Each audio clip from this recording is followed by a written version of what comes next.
Welcome to the Prototyping Show. We are prototyping engineers who work with customers and innovators across the globe to envision the art of the possible. We deliver groundbreaking solutions and services on the AWS cloud. With our guests, we explore the mechanisms that drive technology innovation, get hands-on with AWS technologies, and discuss the latest and most interesting developments in the world of AWS cloud. This is the Prototyping Show.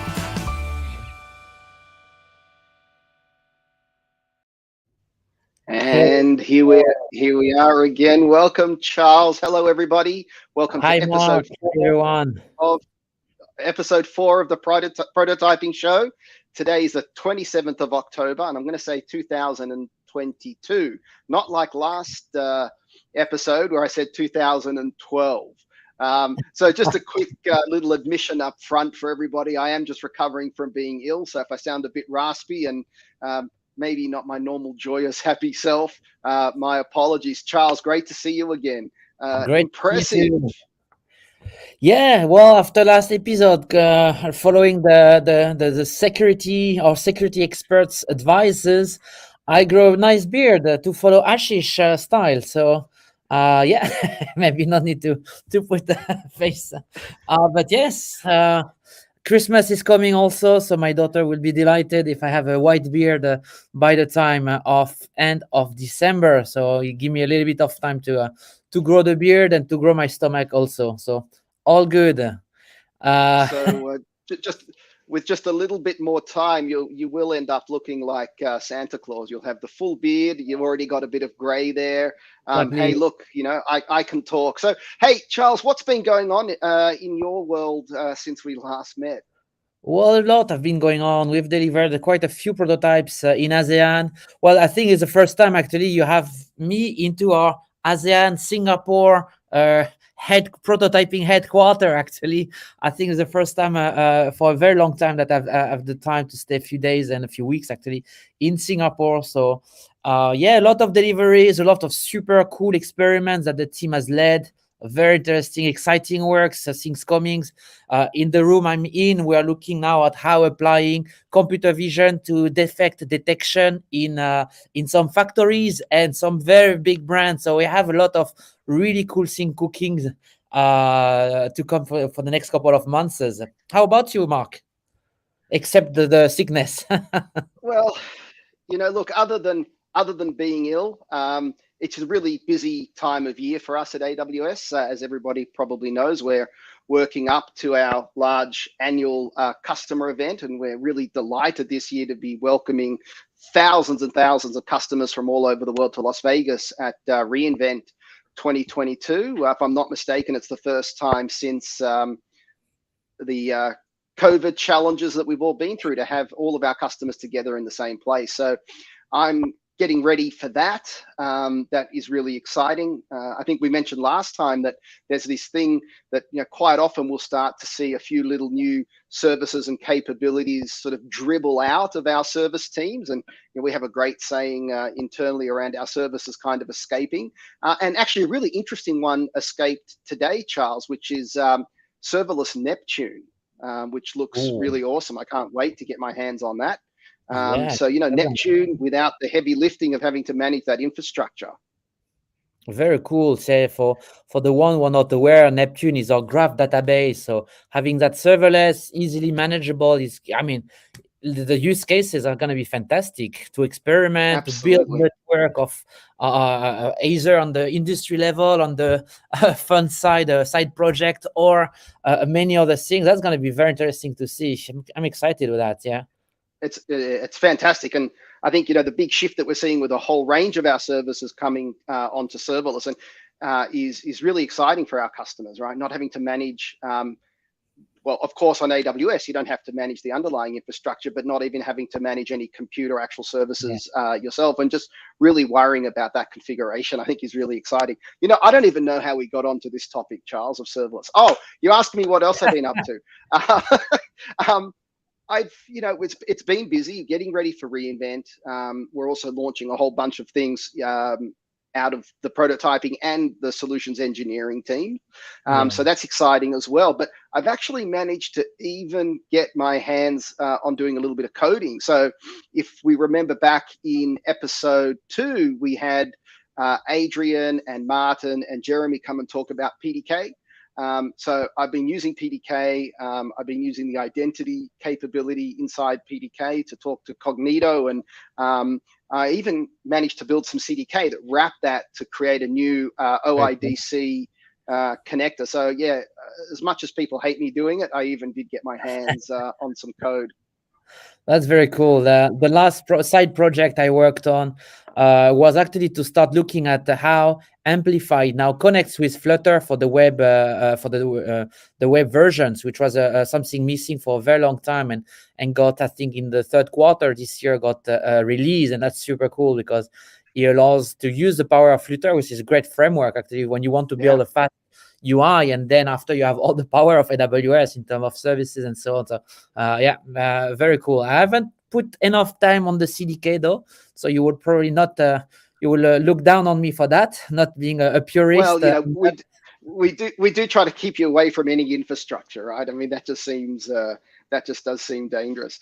It's interesting you mentioned those SDKs there and around Flutter, because if I'm not mistaken, I think I also saw, it was either today or yesterday, we released a Amplify SDK for Swift.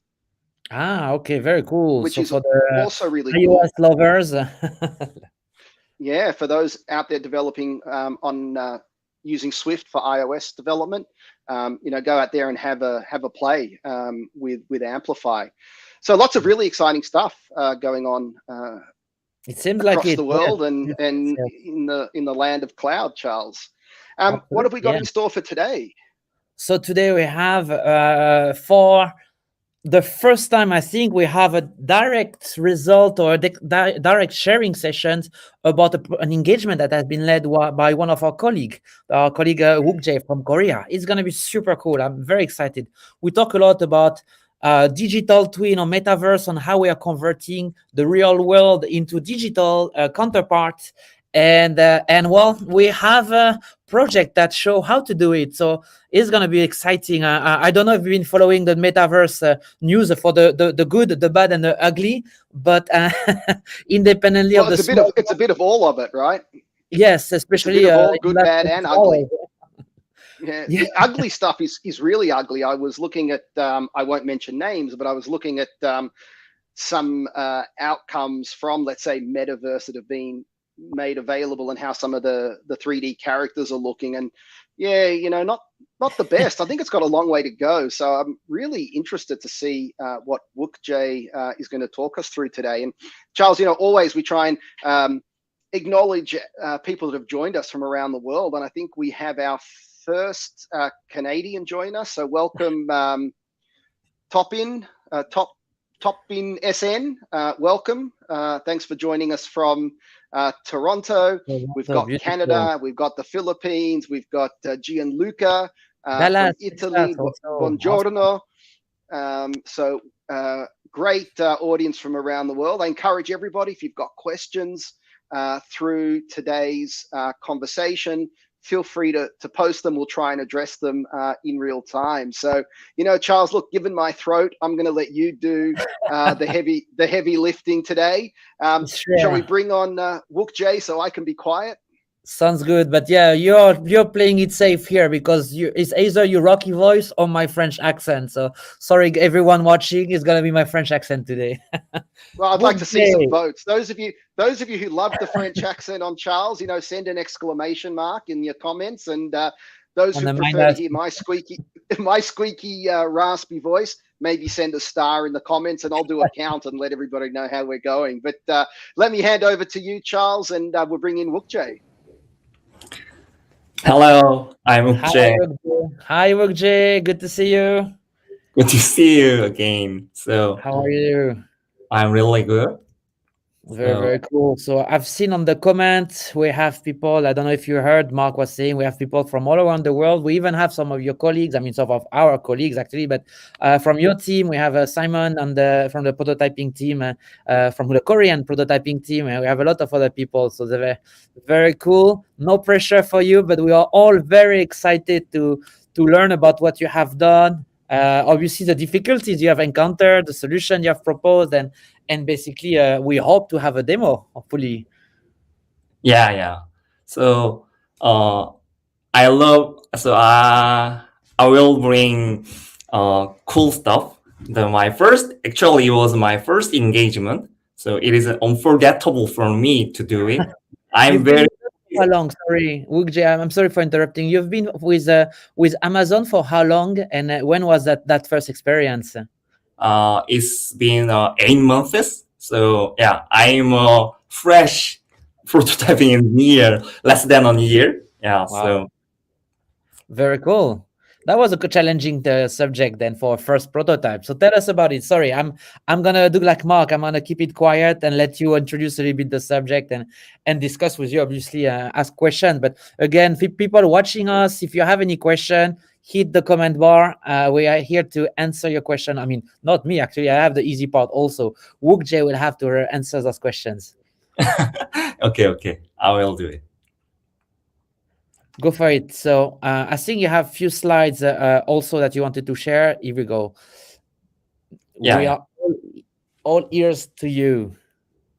Yeah, thank you. So I'm very pleased to be here because I was already in the audience and make a comments in the chatting room for the prototyping show. But today I'm a guest, and it is very lucky to share my experience as a prototyping engineer.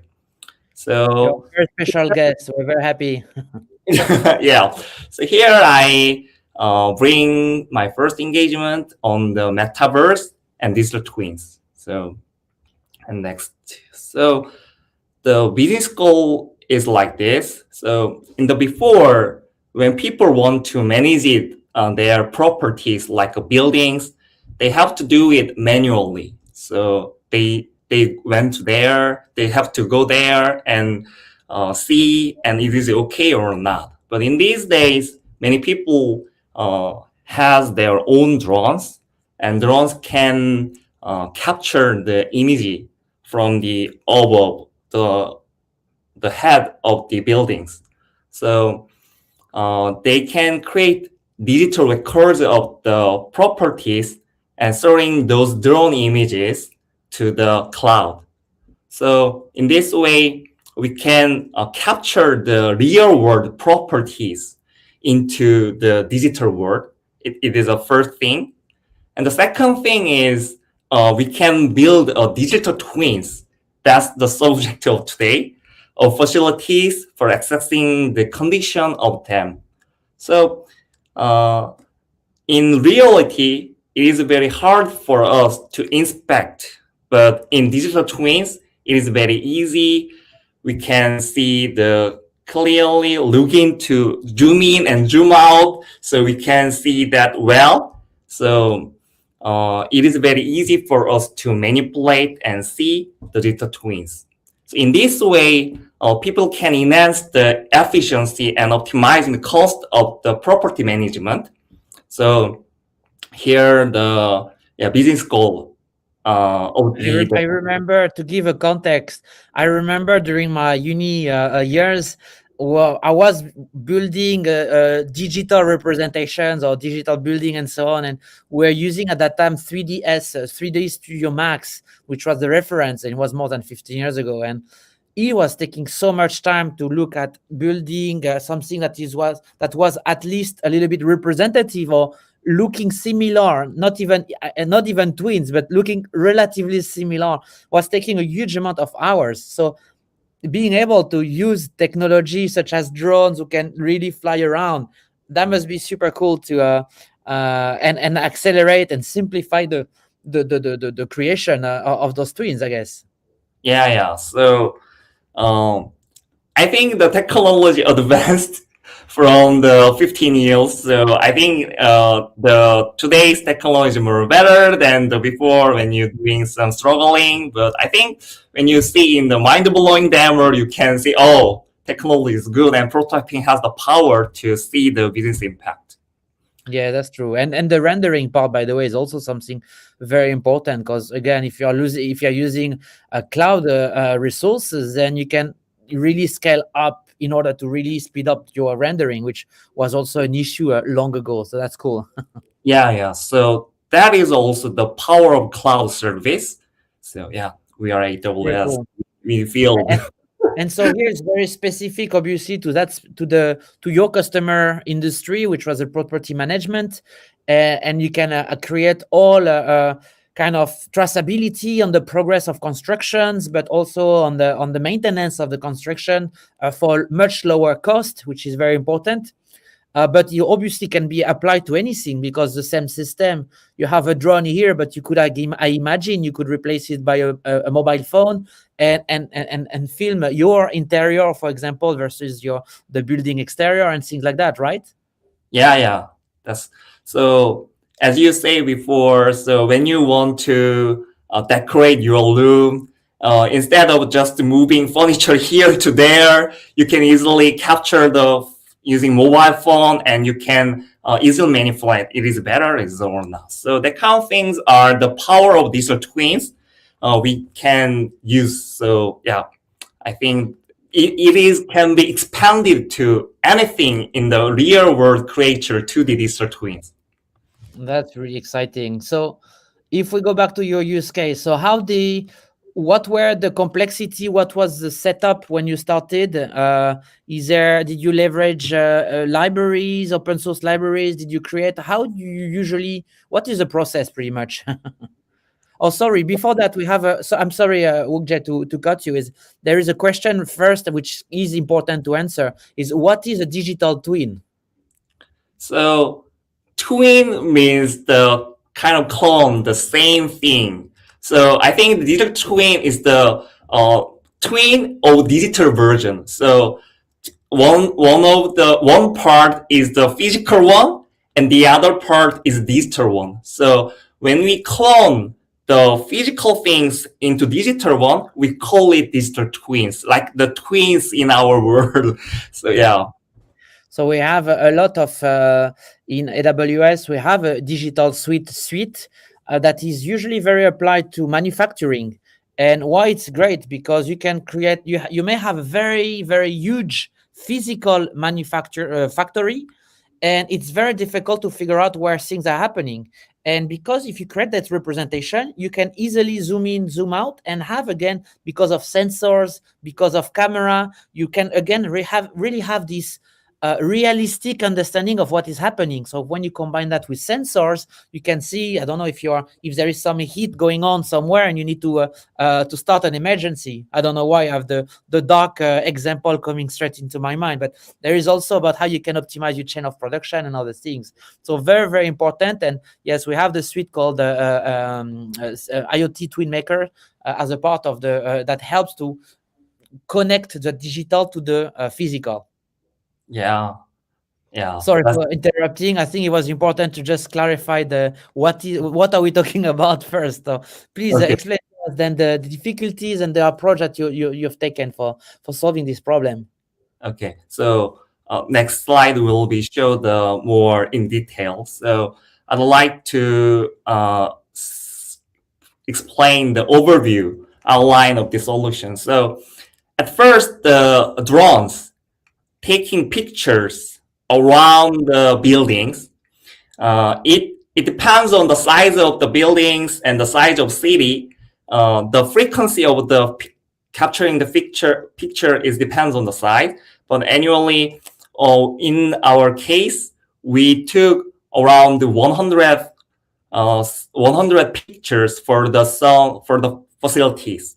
So in physical world, the drones hanging around, and then the capturing the buildings, took pictures, and then when the drone take a picture around the building, there are many aspects, many angles of the pictures can projection to the one building. And in that building, using the coordinate system, XYZ points, and then the images can construct the 3D depths and 3D point of the things. And using that information, we can build cloud point, which means the buildings can consist of the vertex and edges that consist of the 3D buildings and their volume and their height and their surface. So this is the material for the 3D modeling.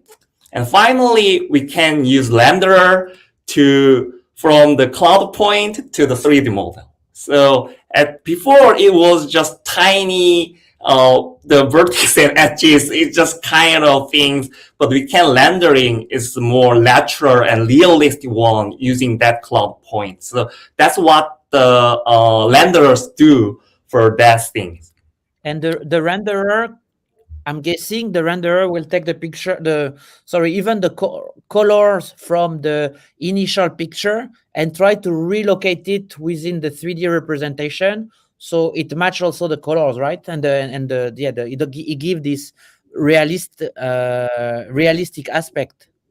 Yeah. So this is just an example picture that I used the PowerPoint to also. I didn't put the colors, but as Charles said, we can make the 3D modeling. We can also color that looks similar, looks almost same with the realistic one as a 3D model. Don't worry, we won't judge you here. We will judge you on the demo. Everyone cares about the demo.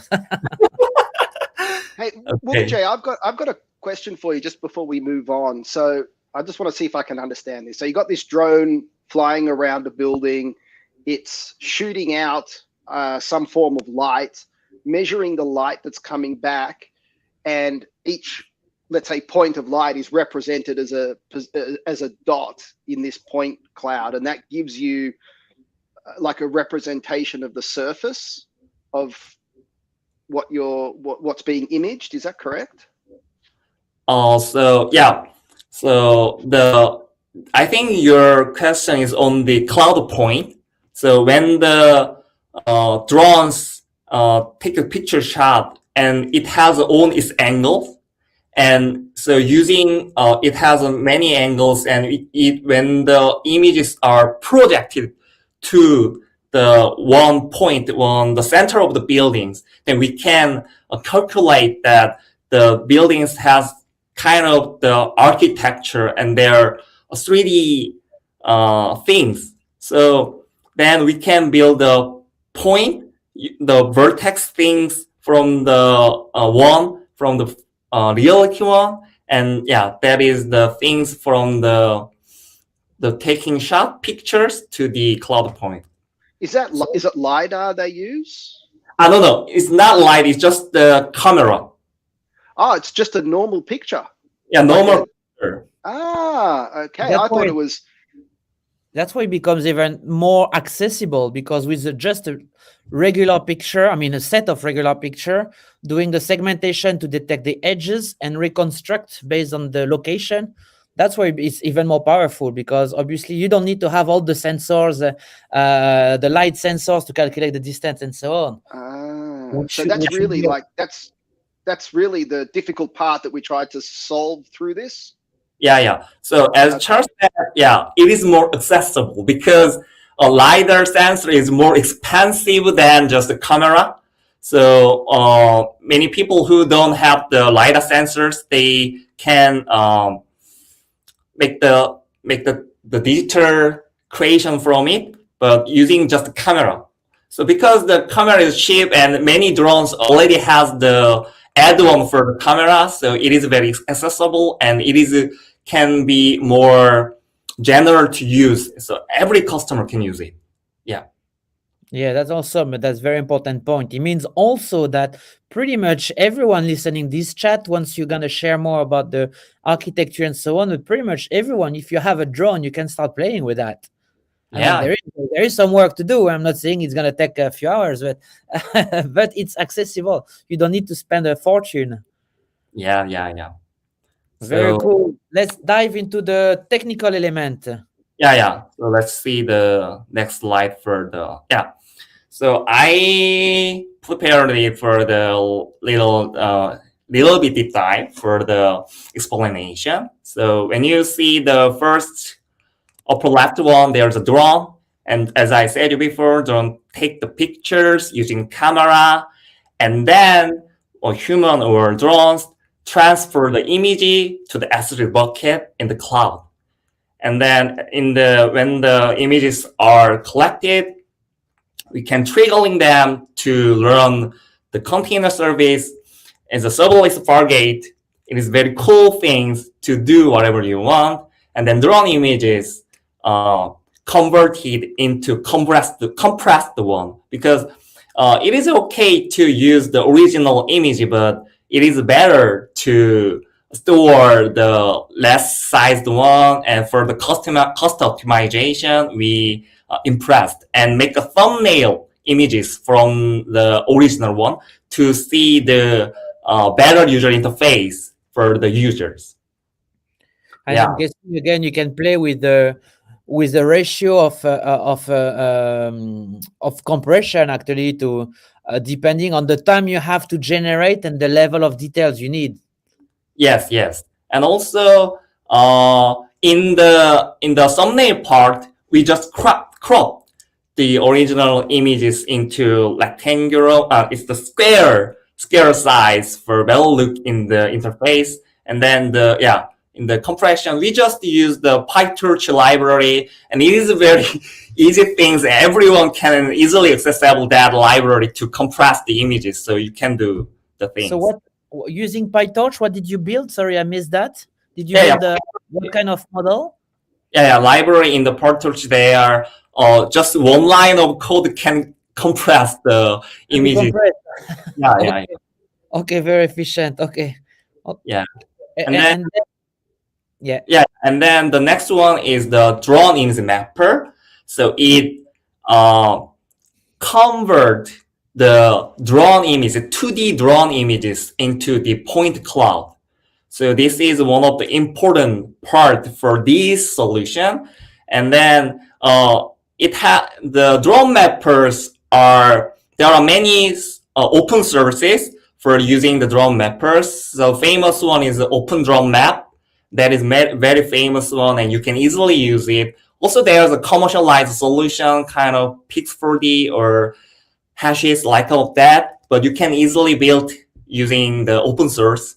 And and then after the converting the drone image into point cloud, this point cloud needs to be some transformation for the 3D modeling. So the second part of the container is 3D renderer. So it converts the point cloud to the 3D models. And then then the users can easily see the visualization of the 3D model in their client. So then they can see the real digital twins of their facilities and their properties. That's awesome. And do you know, I don't know, it's maybe a little bit of a complicated and it may take too long, but do you know how the different images are, how the system or the drone image mapper recognize that different images are maybe a different angle from the same building and so on? Does it do some sort of similarity calculation, or do you know how it works? It's not a similarity calculation. I think it's, as I said you before, in the special, the geographically, the drone's images are projected to the one point, and they can, I think that is also just using the similarity, but they reconstruct the coordinate, the projection. Okay, that's super cool. Okay, very nice. That looks fun, because again, you can have a drone on the top left, but you can have a mobile phone, you can have a GoPro, you can have so many different things. So that's super cool. And I Yeah. think it's a good segue to maybe ask: do we have a demo? Do you have? Are you able to show how it works? Pretty much. Yeah. I prepare the demo for this cool prototyping show. So next we can see the demo. Yeah. Very nice. And here we Mm. go. So explain to us what's happening. So at first, it is a sign up interface. So the users can sign up for entering their information. And we build this using the Cognito. And it is very easy to integrate the things. So yeah, this kind of verification was very easy to implement in using the Cognito. Cognito is so nice service. And after sign up, and we can sign in, and we can see the previous project, and then we want to make a new project for new facility to manage. So, Okay, I would have to trust you. And my Korean is a little bit. yeah. It's because we have to show it to the C levels. So, yeah, we made we made this as a Very cool. one more way of Korean to see it is good things. Yeah. course. Yeah. So here what's happening? You're creating a project, and then we upload the drawn images. In this case, we upload the 99 files. So as you can see, we just want to show that the uploading is done by the parallelly. So that's why we make the demo like this way. Of course, it is very simple. See, the users can just see the one progress bar. Instead of we use the many progress bar to see the people we made not serially, so parallelly uploading the images. So look, Jay, just again, a silly question from the sick Australian over here. So these images that you're uploading, these have come directly from, you've taken like a SD card or whatever from the drone, and these are the ones that are being uploaded? It is uploaded by operator, not the. It is not automatically transferred by the drone. We using in this case we uploaded by the manually by the humans. Okay, so these are but they are just the pictures that have come from the drone. Yeah. And so, do they have like additional metadata with them, like EXIF data and things like that you use, or are they just a vanilla, nothing special JPEG? In this case, we only make the simple thing. So yeah, we didn't use that much of metadata, but yeah, as you said, it can be extended. So yeah, the kind of things can be added for this function, I think. Awesome. Okay, I'll be quiet now. It's okay. So it's parallelly uploaded, and the uploading is complete. You can see. Yeah, you can see that in the left part. Can you stop for the rewind some part, please? Rewind a little bit for more. So you can see in this that left one is the original image. The size of the image is 7.80 megabytes. So it's the original size. So 9 or 7 megabyte. And the center in the middle one is the compressed one. So their size is 2.48 megabytes. So using the image process container, we compress the image. And the right one is the thumbnail images from the original one. So the size is tiny small, so 14.28 kilobytes. So yeah, we using the image process container, we make the two images, compressed one and thumbnail one. Yeah. And then the operator downloaded these images and they run it through the commercialized solution, and then they can make the cloud point.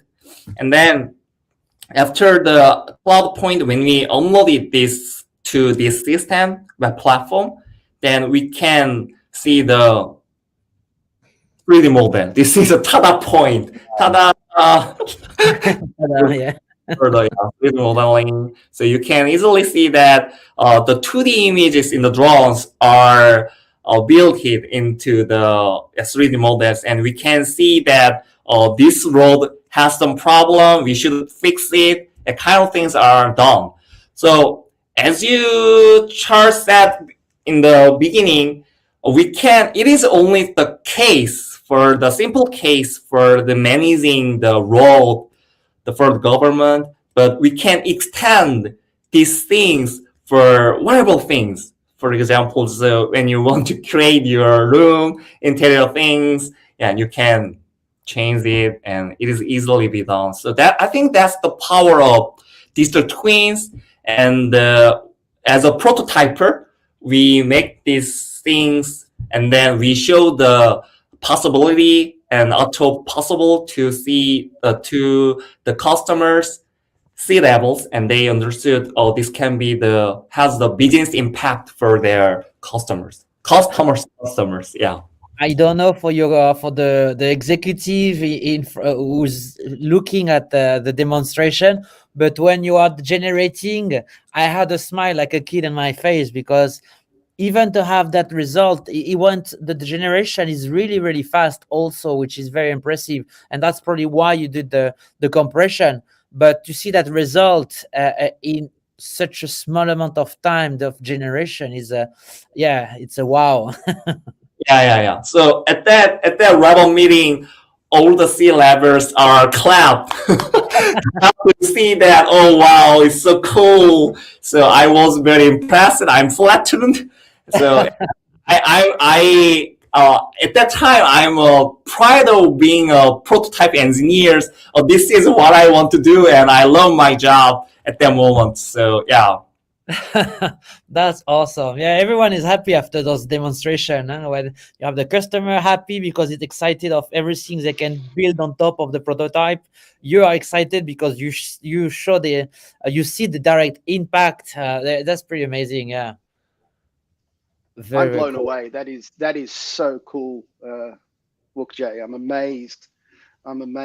What are the constraints on the quality? Like, obviously, this is an awesome quality image, but let's say if I wanted to increase the resolution of this image, what would that involve? So if we want enhance the resolution of the images, then the drones should take the pictures more frequently than the before. So in this case, the drones just take the pictures less frequencies. So but if you want more resolution, the material should be density has more density, so use more images. And then in the processing part, the drone mapper should make a cloud point more dense cloud point, and 3D renders using more resolute things. So yeah, that kind of things can enhance the resolution. And also instead of just using the lots of images for the small images, if you enhance upgrade the part of the drone mapper and the 3D renderer, it has more give you the more resolution and for better quality for the view. Yeah, I think. Awesome. So, one of the things we talk about on the prototyping show is the benefits of the approach of prototyping. How long did this take you to build along with the customer, and how complex was it to actually bring it all together? So first, the period is just 6 weeks. So we did it in a 6 weeks. It's very intensive period to do it. So because we are prototyping engineers, we only do it in 6 weeks, and it is very challenging for me, but we did it in a relatively very short time. So I did this prototype as a build with model, not by build for. So instead of making this prototype solely only by me, I made this prototype with the custom engineers. So as a one team, we build this solution with the custom engineers. So actually, the custom engineers has less experience in using the AWS services and kind of things, and using the CDK. We build this as an IAC, the CDK. So at first they have some problem. But after doing the 6 intensive week, they becomes real builder. They are very good at CDK. They can control all the prototypes. So now they are better, and they can make this one into production one. They have a confidence, we can do it from the end of the prototyping. Actually, in the technical one, is that of course there is a commercial version of the things, but we want to focus on the open source one, kind of thing we can do better. So of course the open source one has some fidelity, but we need to make some customizing, and we need some tuning for the better quality kind of things. So yeah, that was one of the constraint. And I think the time is most constrained because it's a 6 week is not that yeah, but one of the things we say at AWS, or one of our leadership principles, is invent and simplify. And I think having a forcing function, or what we would say is a forcing function of a constrained time frame, makes you really focus on the high value activities that you should be doing to earn the trust of the customer and prove that you can meet the business objectives that the customer wants. So yeah, it's hard work, but it should be fun. So I think, just for those listening, it's awesome to time box the work you do, because it will absolutely force you to focus on the right things. And, yes, we added maybe Cognito to this. Did you have to add Cognito? Maybe not, right? You could have got it away without Cognito. Now, we have a lot of internal tooling that helps us do that quickly, but you could take things out like Cognito. So things that are really well known, like authentication, for example, you wouldn't have had to do that, right, to still prove the business value. So it just really helps you focus on those very important things. Yeah, I think your point is, so as a prototyper, we only focus the minimum lovable product that has the sweet spot for the impact, for the business impact. So we just make the just technical things. We really build the real thing, the real impact one for the business. That's I think the most important part for the prototyper. And then and I'd like to could you turn on the slide for the last? Yeah. I really want to shout out my customer engineers who participating in this project as builders. So you can see the Korean heart. Yeah. Korean heart there. So there are Hongwoo, Jaesung, and Jiwon, and Jongwoo. They are so enthusiastic, and they stayed alive with me for making the prototype. And I think I'm really lucky to have you as a customer engineers as my first engagement. So yeah, I really appreciate the builders, and I really super cool. They are cool guys. Yeah, very nice. And I think there is few of them who are watching at the moment, so they are supporting you until now, doing the demonstration and sharing with us this demo. So that's really cool. Hi everyone, guys. Anyong, very cool to learn what you have done all together, and how this collaboration has worked well. That's inspiring. Yes. Is this prototype? No. It is not in the AWS marketplace. Yeah.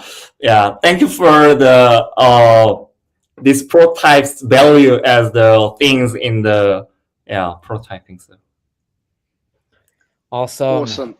Wook, that was thank amazing. you so much for sharing with us. Yeah, that's very inspiring. What in 6 weeks you're able to do. Again, I remember I could have done. I mean, my days on the 3D rendering were so horrible. It's just like a very bad nightmare.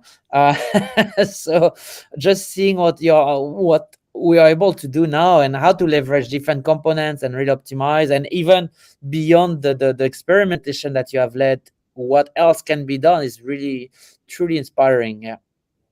Yeah, amazing, great work, Wookjae. That was incredibly interesting. So thank you, and thank you to the team, and thank you to the customers. I think this is a really inspiring piece of work, and I cannot believe it. 6 weeks. It takes me 6 weeks to figure out how to open something in Visual Studio Code. So thank you, Wookjae. You have a 3D moving object behind you, Mark.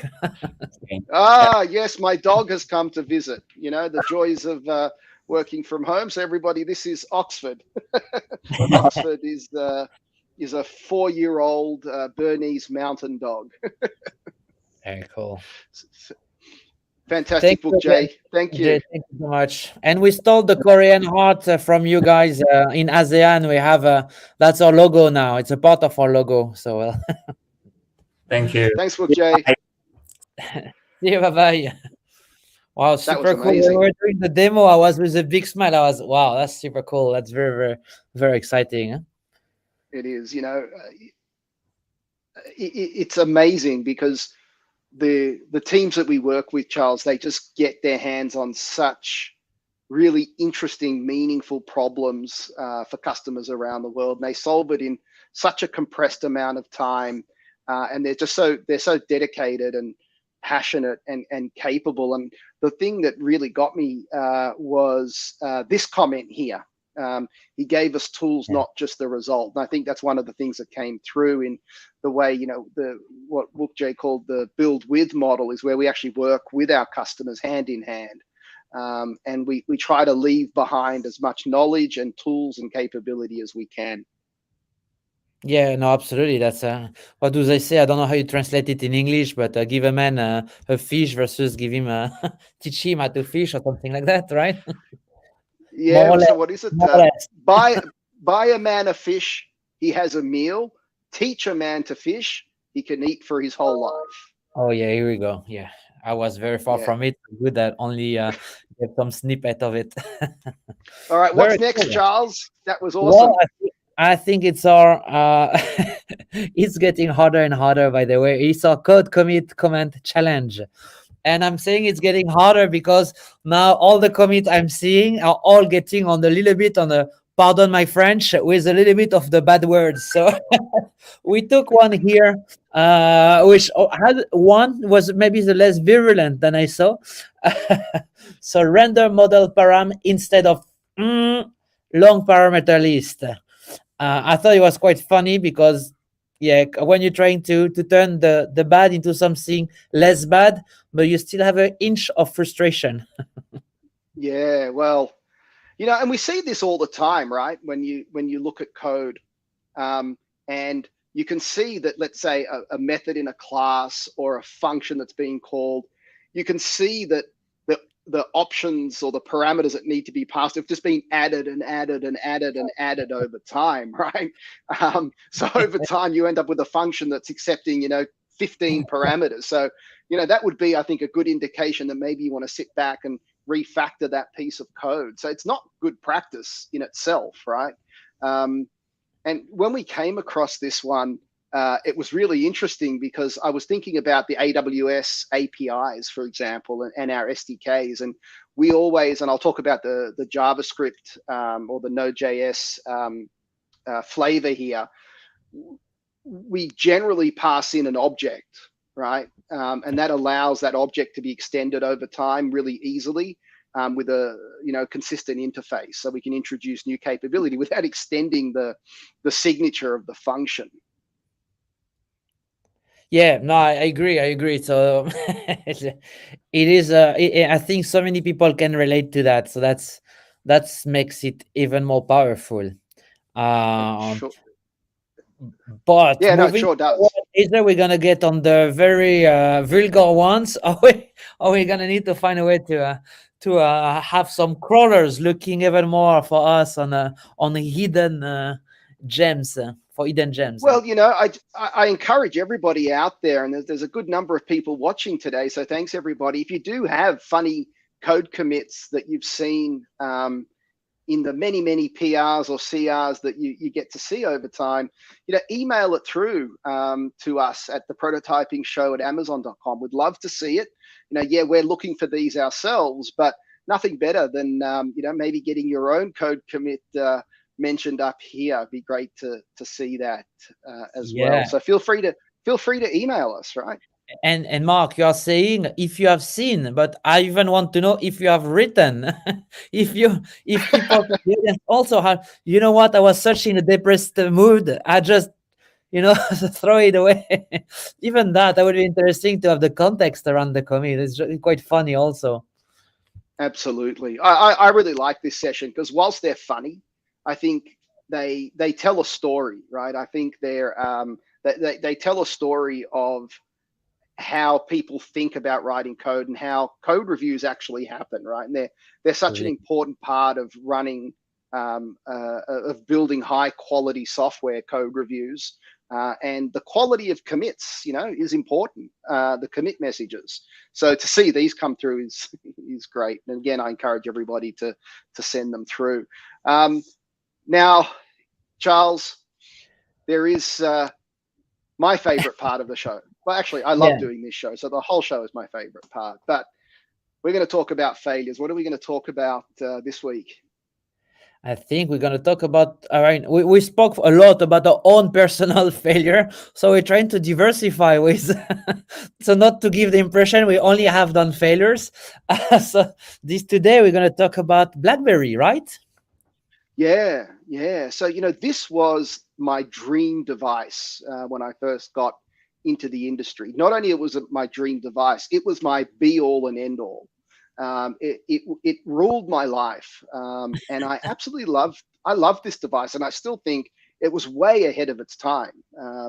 Not just the interface or the technology, but the back-end capability that they built. I mean, this was really the first time that we had kind of a mature, capable platform in the palm of our hands. I mean, maybe the Palm Pilot, which was also ahead of its time, but the BlackBerry for business. It was inconvenient at the time.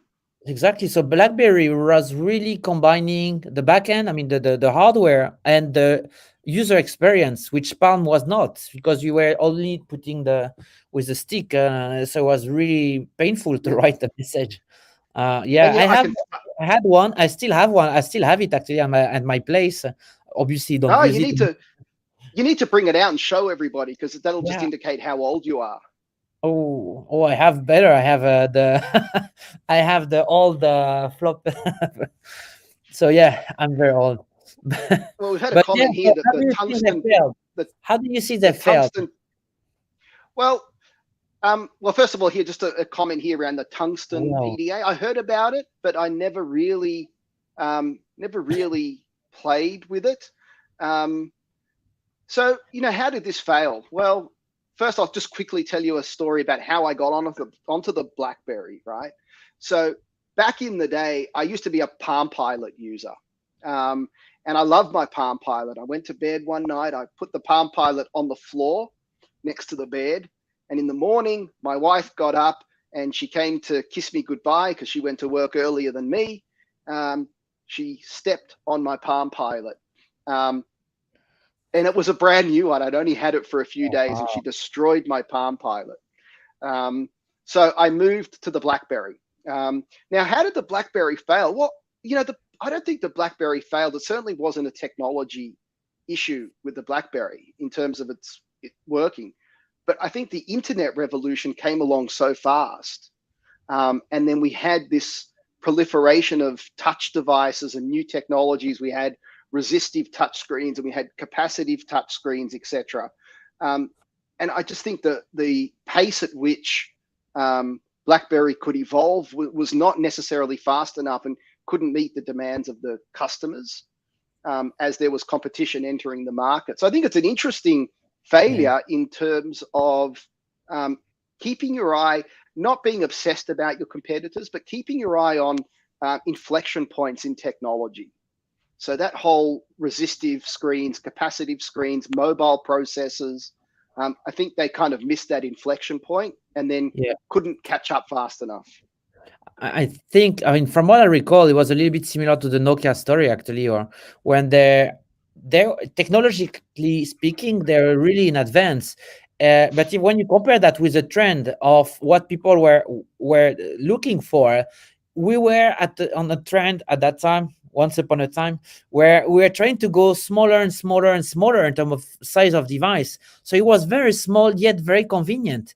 And then you have the iPod first and other devices that start emerging, and we go on the totally opposite direction when it doesn't try to minimize anymore, but we try to maximize. And look at the phones now are just a perfect example of how the trends inversed.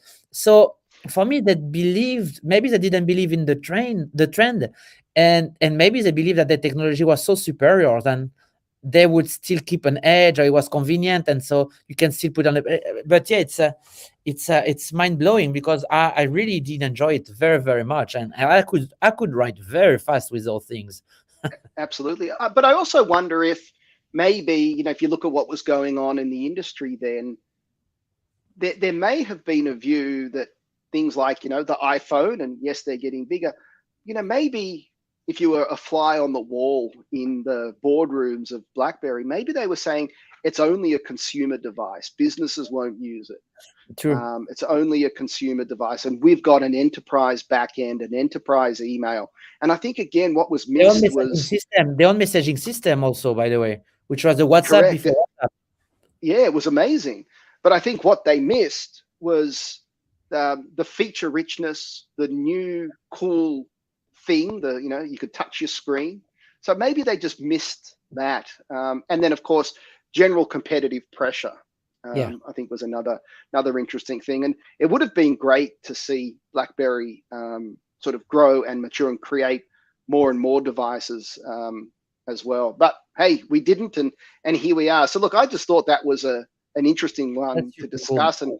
And let us know in your comments if you think us discussing product failures or company failures, etc., is something that you'd like to hear more of, rather than our own failures. Because Charles, I think, has shared two, and I've shared two, and we haven't failed outside of those two examples each, right, Charles? And other than that, everything just is smooth sailing. Hey, but Charles, we've also got one other thing coming up, and I heard that you're going to go trick or treating for Halloween. I think that's coming up here in a couple of days, and I don't want to give too much. I don't want to give too much away, but I heard that you've bought a costume that you thought. Yeah, I mean, I leverage Amazon.com. I look for Halloween costume, and I just got that one arriving last night. So I think I'm going to be ready with my daughter to go pick up some trick and tricks. Yeah, but that looks like your normal clothing, Charles. No, it's a back end. I'm doing algorithm, so not necessarily the back end. Very different. You see, I have a polo short. Very different. So it's the collar that makes. So what does that make me? And the white socks also, by the way. I never have white socks. So those are the little differences between the different job functions. Tester would have holes in the socks. You have all the different layers and all the different flavors. Amazing. I would like to see some photos of you in that. So, hey, Charles, look, we're coming to the end of another amazing show. We'd love your feedback. We'd also love you all to come and visit the website, www.theprototypingshow.com. We have links to all of the previous sessions there. We also have some show notes. If you're interested, we'd love you to visit. We also love your feedback. The way we can make this show better is through your feedback. So the prototyping show at Amazon.com, that'll come through to Charles and I. Charles, I know I've been a little bit off my game. So, really thank you for pulling today's show together. It was amazing. It was great. Yeah, thanks very much, Mark, also because you were sick as hell until yesterday. So you managed to recover a little bit. So thanks very much. It was super cool. Visit us. Please subscribe. I think that's the catch sentence. I wrote it on the paper to remember. Give a thumb up or whatever. And visit us even in our in reInvent potentially, or wherever wherever you are, you'll probably have some shows, and so some conferences and so on. Look around those technologies we shared about today, IoT, digital twin. There is so many exciting things happening. Would also love your ideas for next year as we think about how we improve this show for 2023. With that, thanks, Charles. Thanks, everybody, for joining us for episode 4. And we'll see you the last Thursday of next month. Take care. Stay well. Thanks, everyone. Take care. Bye-bye. Good coding all. Take care.